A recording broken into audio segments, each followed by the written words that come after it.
Gyfeillion. Dwi'n teimlo yn bod ni wedi, mewn diwrnod, crwydro reit rownd y byd, ddim colli'n ffordd, ac wedi delio gyda materion na dyn ni ddim wedi sortio, ond cydnabod pwysigrwydd i trafod. So felly gai ddiolch i chi am eich presenoldeb, a dwi'n gobeithio eich bod chi wedi mwynhau y diwrnod gymaint a dwi wedi wneud. Ymhresyr i nawr yw cyflwyno i chi siaradwr ola y diwrnod. Mae yna fywgraffiad llawn o Graham Fraser yn eich rhaglen. So dwi ddim yn mynd i fynd trwy'r oll anrydeddau, llyfrau sydd yn perthyn i'r person yma. Dwi eisiau sôn am ychydig eiriau, mewn ychydig eiriau, am yr hyn sydd ddim yn y rhaglen. Mae Graham Fraser wedi bod yn un o'r ffrindiau gorau dwi wedi cael yn ystod y 5 mlynedd diwethaf yma. Mae wedi bod yn gefen ar y degau llwm, anodd, ac ar y degau hynny pan mae pethau wedi mynd yn iawn. Mae wedi bod yna, mae'n disgrifio fel tad, achos fysa hynny ddim yn deg iawn ar y dyn, ystyried bod fi'n 60. Ond mae wedi bod yna yn ffigwr tadol i fi ar hyd y ffordd. A dwi'n gwybod bod hynny yn wir am comisiynwyr eraill hefyd. Dwi ddim yn busnesau, ond os yfynwch chi am gyngor, fe gewch chi gyngor. Onest, caredig, ond ar y degau hefyd eitha poenus. Dwi wedi derbyn croeso bendigedig pan dwi wedi ymweld ag yng Nghanada. Mae'n ddyn sydd â'i galon yn anferth. A mae hynny'n nodweddu y ffordd. Mae wedi gweithredu fel comisiynnydd, dwi'n credu, ar hyd y degawd ddiwetha. Erbyn hyn, mae Graham Fraser wedi camu lawr fel comisiynnydd Federal Canada. Swydd sydd wedi cael ei greu oherwydd Deddfwriaeth 1969, yr Official Languages Act, yn y wlad honno. Ond mae holau ar Canada, a'r byd o ieithoedd lleiafrifol yn mynd i fod yn anferth am byth, nid jyst am ddegawd. Felly, mae'n anrhydedd i fi i wahodd Graham Fraser i gloi y gynhadledd hon. Fysa fe'n rhyfedd iawn i gael cynhadledd yn edrych ar ieithoedd lleiafrifol a Chomisiynydd Iaith yma yng Nghymru heb fod Graham yma. Chos mae wedi bod gymaint rhan o'n taith ni a'n haith i ac unrhyw un arall. Wrth mod i'n ei gyflwyno fe, gai jyst annog rhai ohonoch chi sydd yn licio darllen ac yn licio pethau gwahanol i ddarllen. Trwy diwethaf fi ymweld ag fi brynes i llyfr Sorry I Don't Speak French. Mae'n werth i ddarllen. Mae'n werth i ddarllen bod ni'n Gymru o Kosovo lle bynnag. Mae'n mewn ffordd rhwydd iawn, rhoi blas i ni o'r beth ni wedi clywed heddi. Be nath Jeremy sôn am, beth mae eraill wedi sôn am. Wir, mae'n werth darllen y llyfr. Dwi'n siŵr bod y lleill i gyd yn fendigedig, y rhai eraill mae wedi sgwennu. Ond wir, mae'n werth edrych ar y llyfr yna. Felly, gai gyflwyno i chi un o benseiri y sefydliad yma, Cymdeithas Rhyngwladol y Comisiynwyr Iaith. Un o'r cyd-gynllwynwyr cynnar yna benderfynodd bod angen y math yma o federasiwn. A dwi mor falch i bod nhw wedi cael y syniad yna ac wedi cynllwynio ac wedi sicrhau bod y sefydliad yma'n bodoli achos mae'n gefn i gymaint ohono ni. A dwi hefyd yn credu yn arf y gallwn ni ddefnyddio wrth yn bod ni'n symud mlaen fel unigolion, fel Comisiynwyr Iaith, ond o ran ieithoedd lleiafrifol yn fwy cyffredinol. So felly, gai wahodd i'r llwyfan Graham Fraser a diolch iddo fe hefyd rhywun pryd.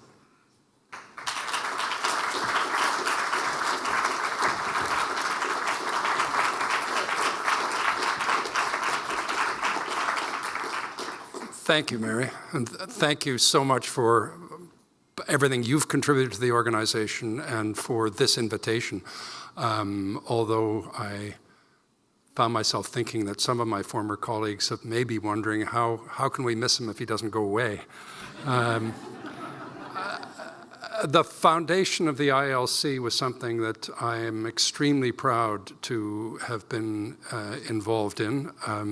The person who planted the seed was Per Steinbeck. The person who watered it was Sean O'Curran, and we've all managed to work together to establish strong, warm, effective working relationships, because for each of us, we are in many ways our only colleagues.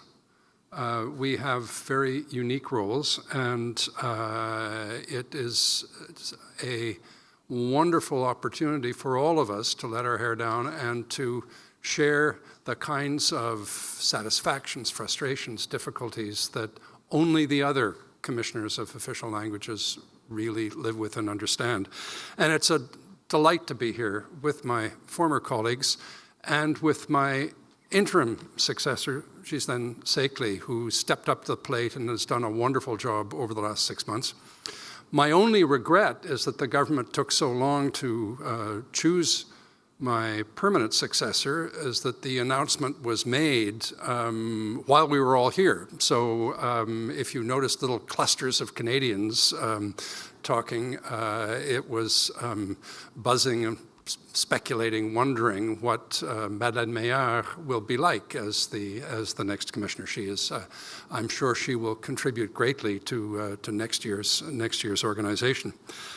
This conference, I think, has been particularly rich, and I'm just going to run over some of the things that I retained from the day. Alan Woods started this morning by talking about the importance of what he called people-facing roles. And this was then followed by Alan Davies, paradoxically talking about language technologies, saying that language technology is going to be part of everything, and the Welsh language has to be part of that. I think both of these truths, though sometimes apparently contradictory, are central to the future of minority languages. Jeremy Avis ran through a series of key rules and myths: make it easy, reduce the hassle factor, simplify the message. The myths: it's too expensive, it's too difficult, it can't be used. And Per Steinbeck in the question period asked about the possibility of training for users so that people could grow up, become accustomed to using the technology that's available in the minority language. Jeremy answered saying that wasn't sure quite how that would work out, that there should be training for developers to be more aware of the needs of minority language users. While I think that both of those things are true, I think it's also essential that there be training for executives. Country after country, I think in recent years, the most systematic series of failures have been in the introduction of new information technology systems. We lived through one of those ourselves. And one of the things that I concluded was that executives, certainly executives of my generation, have a horror of IMIT systems, and so tend to delegate to the technicians, and the technicians don't necessarily take into account all the needs of the users, and the executives are much less rigorous in applying basic management principles to the introduction of IM systems than they are about the introduction of any other kind of change. Raphael reminded us that the language services will not necessarily be used because they're offered. More is required to ensure that those language services are actually being used. And Francois made reference to his report on active offer, which I felt was an extremely valuable report. And the formula that I retained most powerfully from that is that for active offer to be meaningful, it means that services in both languages have to be audible.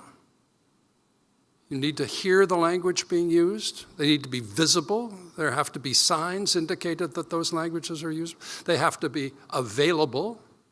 And not just available in another part of the building, they have to be accessible, and they have to be of equal quality. Audible, visible, available, accessible, and of equal quality. Iestyn said, we have to create from scratch a new Welsh identity, and we need to be welcoming to users of the language. One of the things that I reflected quite a lot about when I was Commissioner of Official Languages is that for a language policy to succeed, citizens have to feel ownership of the other language, even if they don't speak it. And the speakers of that language need to be tolerant of different levels of language competence. There is a natural tendency, particularly among minority language speakers, who are almost inevitably more bilingual than people in the majority community, to automatically switch to the majority language the minute they hear an accent, let alone an error in grammar. We need to be welcoming to users of the language.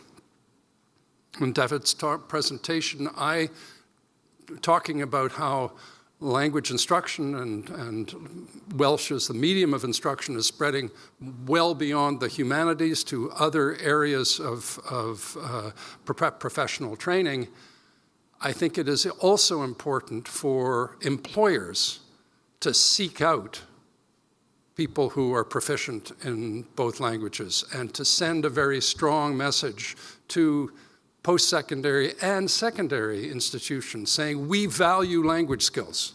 This is not something you should drop. This is something you should continue to learn because we value that as employers. And Rhodri Glynn, listening to him, I realized that in fact, all of us who are in this position, we are all the products of the protests of the 1960s. Language claims, language progress, the growth and development and flourishing of minority languages was part of the rebellions of the 1960s, and we are all the heirs of that, whether we actually participated in those protests or not. He also talked about how we need to create coalitions, and he mentioned how often he'd heard people saying when they justified not having passed on the language to their children, our Welsh is not good enough. And I think that this is also speaks to the continuing challenge of language insecurity, that people in minority communities often feel that their language is not good enough, that their grammar is flawed, that they are actually more comfortable and are less likely to be judged about their language skill if they use the majority language than if they use the minority language. And so I think that in every environment, it is important to encourage minority language use, to be supportive and to actively encourage language use. Mary asked me to talk a bit about the Canadian experience of bilingualism in the workplace. And let me give you a brief explanation of where that policy came from. In 1966, then Prime Minister Lester Pearson laid out the language policy of his government, or to be precise, what his government, and I quote, hopes and expects within a reasonable period of time. It was quite clear as far as language of work was concerned. A, it will be normal practice for oral or written communications within the service to be made in either official language at the option of the persons making them, in the knowledge that they will be understood by those directly concerned. B, communications with the public will normally be made in either official language having regard to the person being served. C, the linguistic and cultural values of both English-speaking and French-speaking Canadians will be reflected through civil service recruitment and training, and D, a climate will be created in which public servants from both language groups will work together toward common goals using their own language and applying their respective cultural values, but each fully appreciating and understanding those of the other. That was almost exactly 51 years ago, and in my view, it is the clearest expression of the aspirational goal of Canadian language policy. It still stands up half a century later. Then, when the first Official Languages Act was introduced in 1969, there was no reference to the language of work other than what the first commissioner, Keith Spicer, called the Act's, and I quote, inoffensive declaratory section 2, which upheld the equal status, rights, and privileges of English and French. On this rather thin read, Spicer decided we could affirm that this logically included language of work equality as well as language of service equality.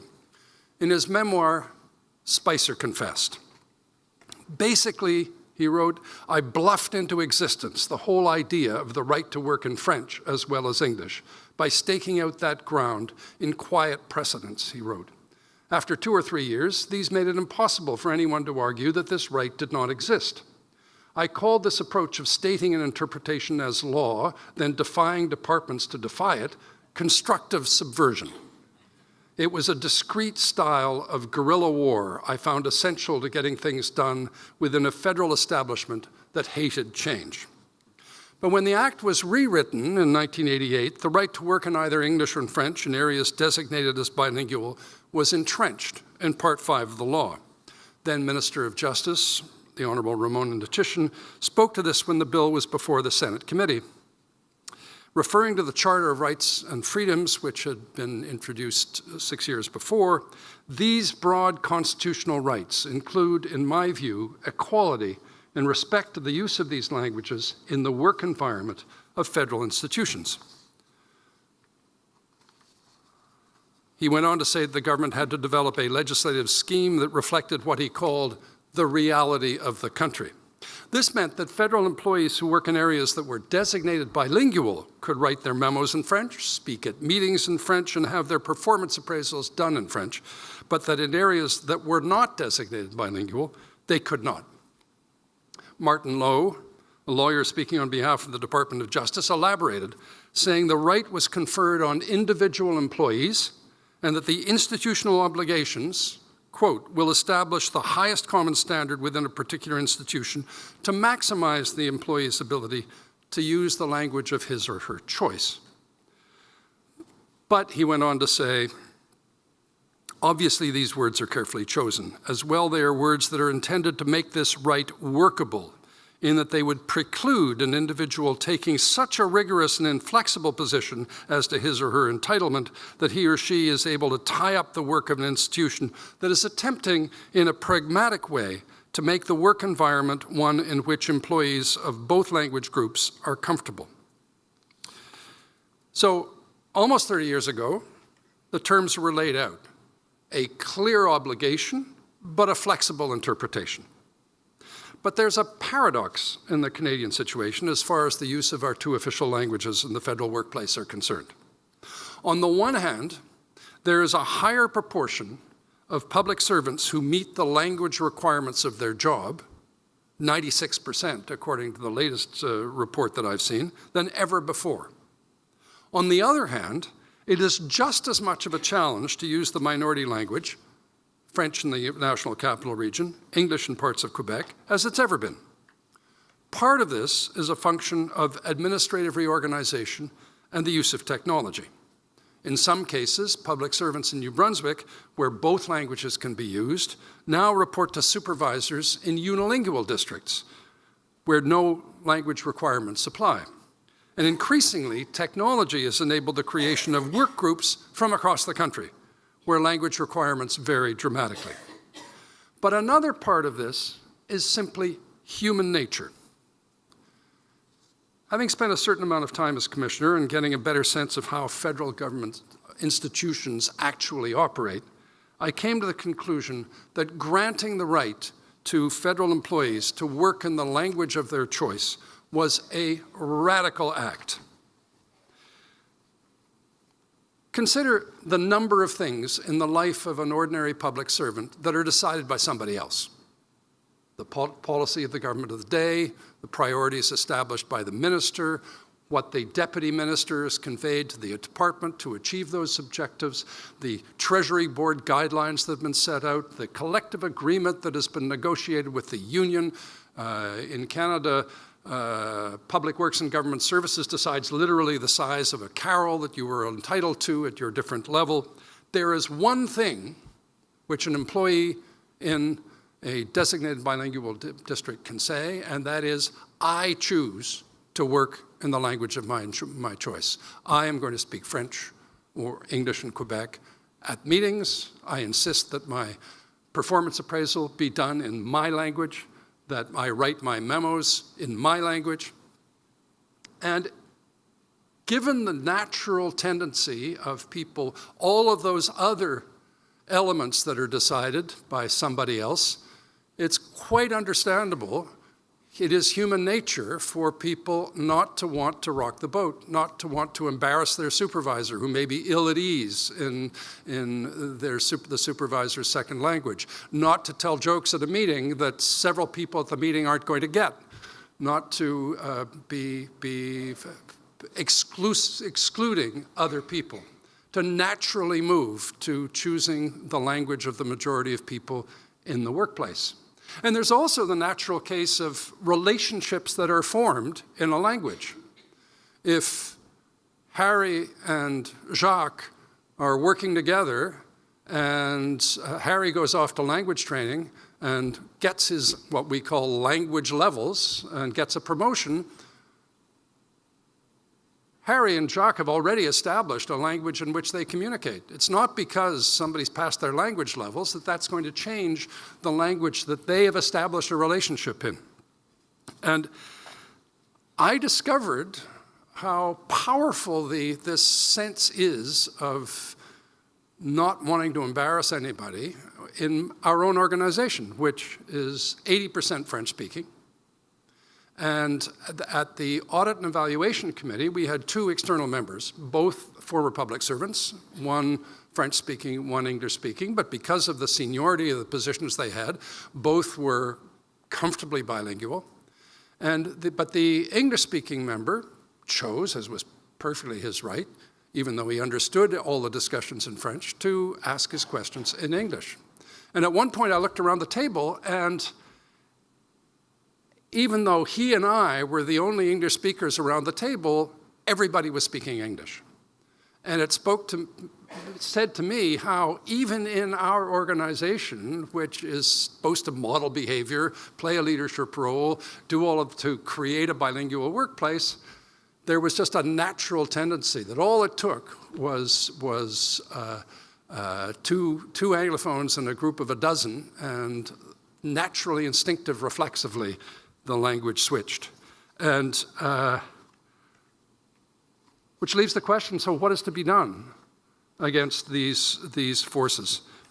I argued as commissioner that executives and managers had to actively encourage the use of the minority language, and in some cases, that happened. The federal government has avoided the creation of French language work groups for fear of creating ghettos that would be career dead ends. But in Manitoba, a report done by a man who's now the Chief Justice in Manitoba, the Schatzi report, recommended that language of work in those service centers that François was referring to, the language of work be French, the minority language. Because if that were not formally set out, then the environment that would be created in those centers, even though they were specifically set up to offer services in both languages, would inevitably become English.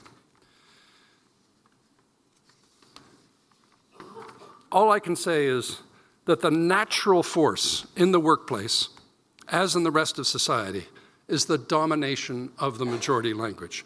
For the minority language to thrive in the workplace, to have equal status with the majority language, requires constant attention and unceasing vigilance. It's not something that happens naturally.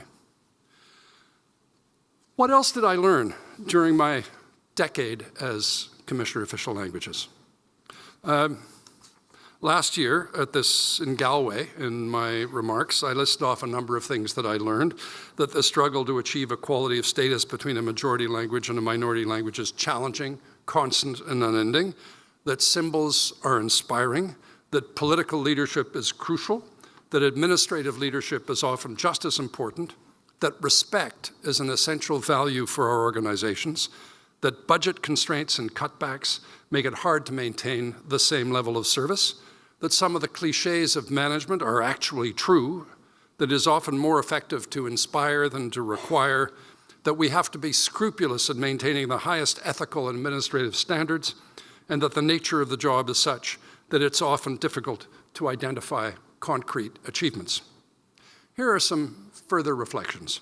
As the British novelist Zadie Smith put it recently, progress is never permanent, will always be threatened, must be redoubled, restated, and reimagined if it is to survive. First of all, the language narrative matters.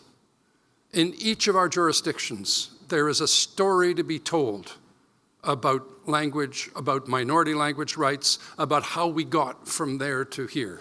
It can involve the transformation of Wales. It can involve Irish independence. It can involve the now dramatic story, the story that parents tell children about the mothers with their hatpins at Gig's school and fighting Regulation 17. The language narrative matters. People need to hear the stories. Every commissioner is different. Everybody who takes on this job is going to bring different skills, different emphasis, different qualities, and the rotation becomes important to so that we don't become too settled in our reflexes. That different people come and see new problems, new aspects that need to be underlined. I have had predecessors who were more interested in investigations, others who were more interested in promotion, others who were dramatic, provocative, others who were more intellectually rigorous. I'm looking forward with real interest to see what Madeleine Meillard brings to the job with her political experience. I found that an international perspective is invaluable. I found that going to Sweden, to Belgium, to India, to Israel, to Barcelona, to all of our meetings of the International Association of Language Commissioners gave me a richness of understanding of how all of our situations are in many ways different, but the challenges we face are so similar in so many ways. As Rudyard Kipling said 125 years ago, who knows England who only England knows? It is many ways in going to other environments, seeing others that you realize that there are some intuitions and some innovations and approaches that other jurisdictions have developed that we can cheerfully steal and apply to our own situation, and other times where you say, you know, our challenges are not as great as those of others. Majorities, by definition, are not sensitive to the needs of minorities. And minorities are not particularly sensitive to the needs of other minorities. François was asked about how the fraught relationship between Quebec and Francophone minorities in the rest of the country.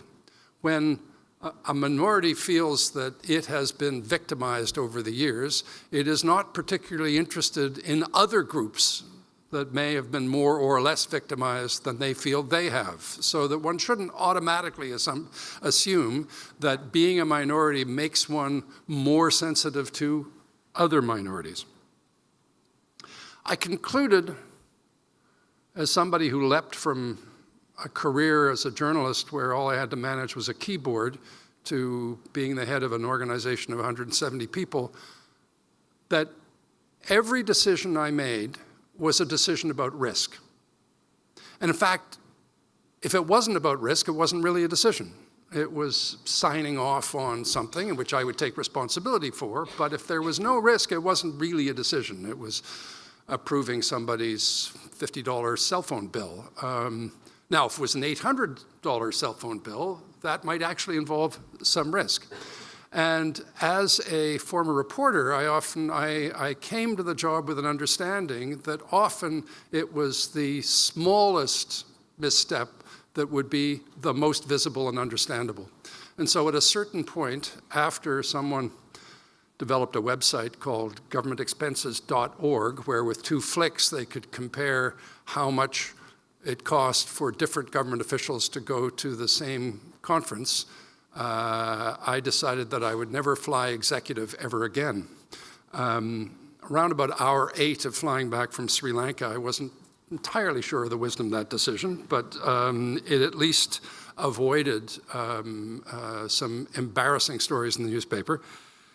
I was also aware that every interview that I gave, I was walking a tightrope walk between candor and catastrophe.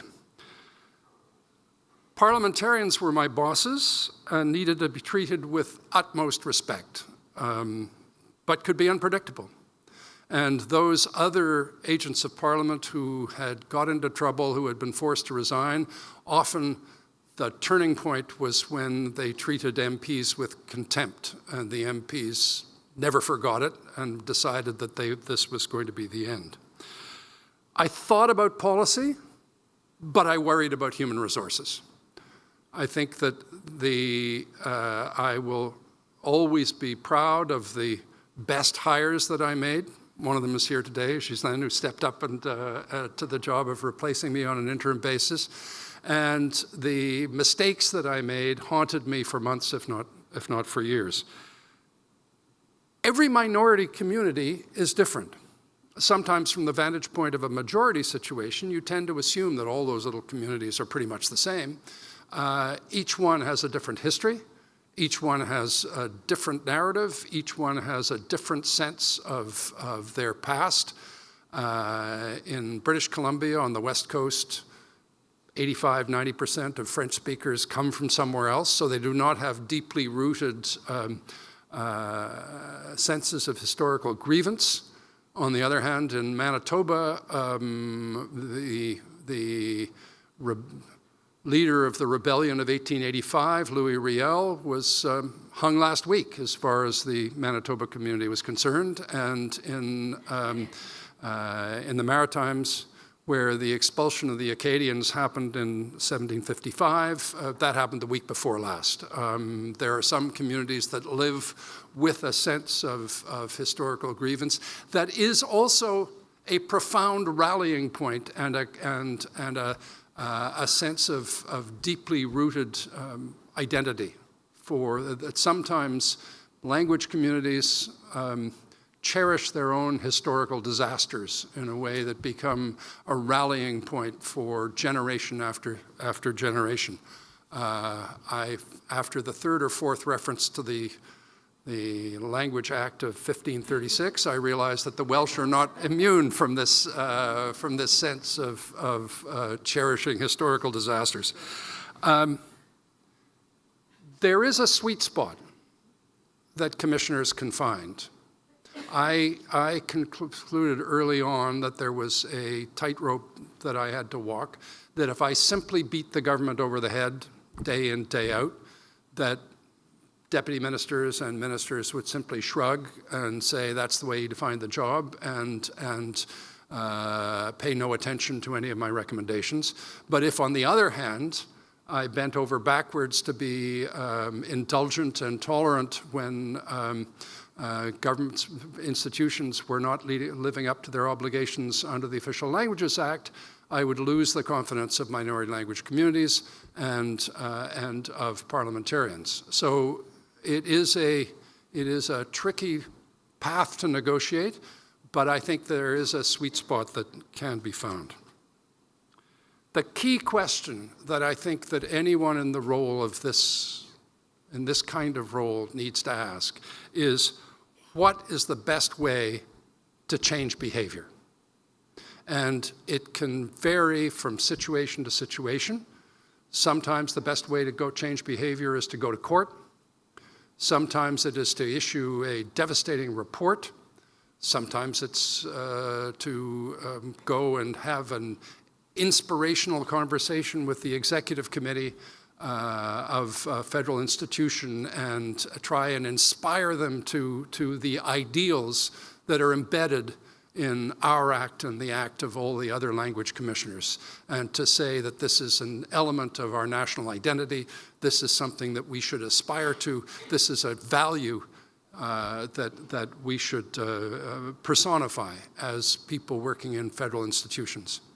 And I think that I found that often people responded more positively to being inspired than being required, and that it was possible through that kind of message to lead people to want to achieve and surpass the sometimes rigid requirements of legislations and regulations, and that this became part of what they were proud of as being federal public servants.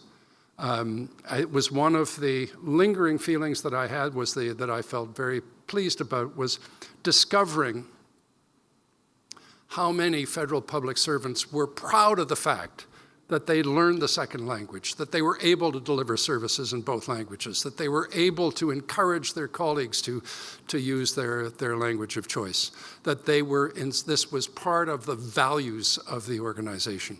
And one of the things that I discovered is that in any large hierarchical organization, and God knows the federal government is a large hierarchical organization, values are often translated into burdens.